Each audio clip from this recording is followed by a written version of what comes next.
今日要講嘅題目係點解 CDO matters。首先啦 ，CDO 嘅全名就叫 Collateral Debt Obligation。CDO matters 咧，由於咧 CDO 咧係被認為係令到最近呢個金融海嘯其中一個主要嘅元兇。喺下邊咧，我會嘗試用幾個圖簡單嘅圖咧去解釋咩叫 CDO。首先，我哋有一個 CDO manager，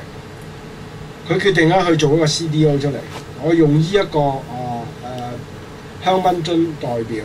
咁佢呢個 CDO manager 咧要出去揾投資者或者一啲債券持有人去攞錢。咁呢啲債券持有人就會俾錢佢，佢用呢啲錢咧去買一啲security 翻嚟。呢啲 security 可以係 student loan 啦、credit card loans 啦，或者 mortgage loan 嘅。咁喺我哋而家呢個 case 咧，佢就買咗啲 mortgage loan。呢啲 mortgage loan 咧，每一個月啦都會俾利息嘅。咁利用呢一啲攞翻嚟嘅錢同埋呢啲 mortgage 啦，我哋又會做一個 CDO 工具出嚟。呢個 CDO 工具咧，佢會有一個 capital structure 嘅。我哋用一個香檳杯同埋一個 silver tray 呢啲咁嘅嘢去代表個 CDO 嘅 capital structure， 好似喺結婚用嘅香檳杯同埋呢個下邊嘅 silver tray 一樣咁咯。咁評級機構咧就會將呢個 CDO capital structure 啦去俾一個評級，最高層嗰啲風險最細就 Triple A 啦，跟住 Double A、Triple B、Double B， 最底 equity 就唔會評級嘅。喺每一個月，呢啲 mortgages 咧就會俾呢個利息，由於好大壓力，就會將個樽蓋彈出嚟啦，跟住香檳就會噴出嚟咯。首先會將香檳杯嘅頂層裝滿佢啦，跟住第二層裝滿佢啦，跟住第三層，跟住第四層，最後最底嗰層都裝滿。當喺一個 housing boom 個市係上升嘅時候啦，係冇問題㗎，個個都好開心。但係當個只要有30%呢一個mortgages 咧係唔能夠付利息嗰陣時咧，問題就會出嚟。喺每一個月個香檳樽蓋打開嗰陣時咧，少咗香檳會走出嚟嘅，但係第一層仍然係裝滿嘅喎，第二層仍然裝滿，第三層仍然裝滿，但係第四層同埋最底嗰個 silver tray 嗰層咧就唔會裝滿㗎啦。亦由於咁，第四層杯咧個風險比較大啲啦，我哋會俾 10% interest rate 啦，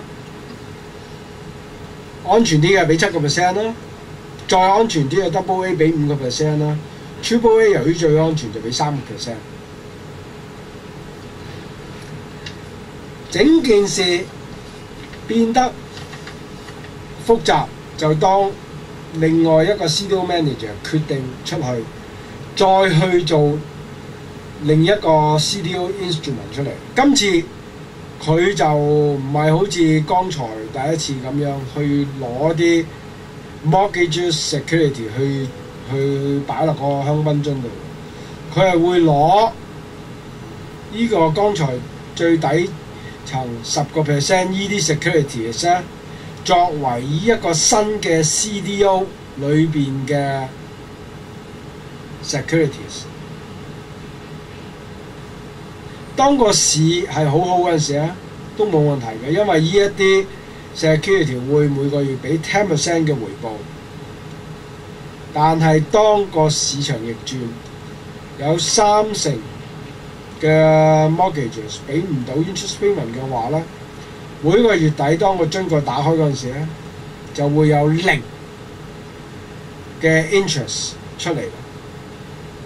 咁對於呢個 CDO 嘅 manager 咧，佢亦都有呢個 CDO 工具，亦都有佢嘅 capital structure 啦。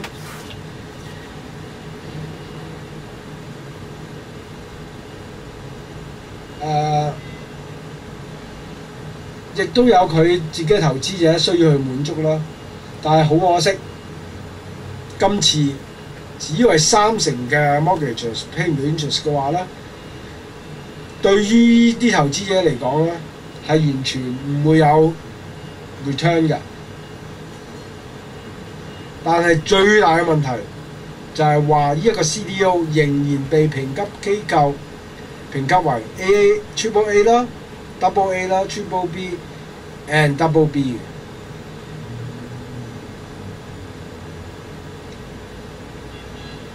而個問題咧就係話，呢一類嘅 secondary CDO 咧係咧被喺過去1-2年咧被大量咁樣產生，而呢個 second CDO manager 咧將呢一類嘅 secondary CDO 咧賣到全世界。可能喺挪威嘅 pension fund manager 會揸住好多呢啲咁嘅 CDO 啦，喺美國嘅 pension fund 同埋 mutual fund manager 都揸住好多呢啲嘅 CDO 嘅。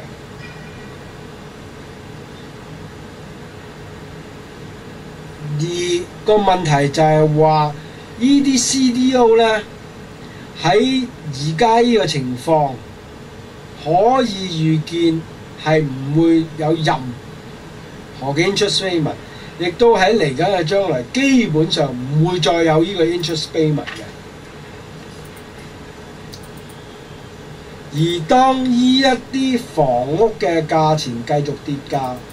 而當呢房屋繼續俾呢啲銀行去沒收嘅話啦，呢啲被評級為 Triple A、Double A嘅 secondary CDO 嘅價值咧，基本上係完全唔值錢嘅。由於呢啲 secondary CDO 嘅產生咧，令到整個 CDO market 進入一個混亂。呢啲 CDO fund manager 造就咗或者去喺個過程裏邊製造咗一大堆係完全唔值錢嘅 CDO，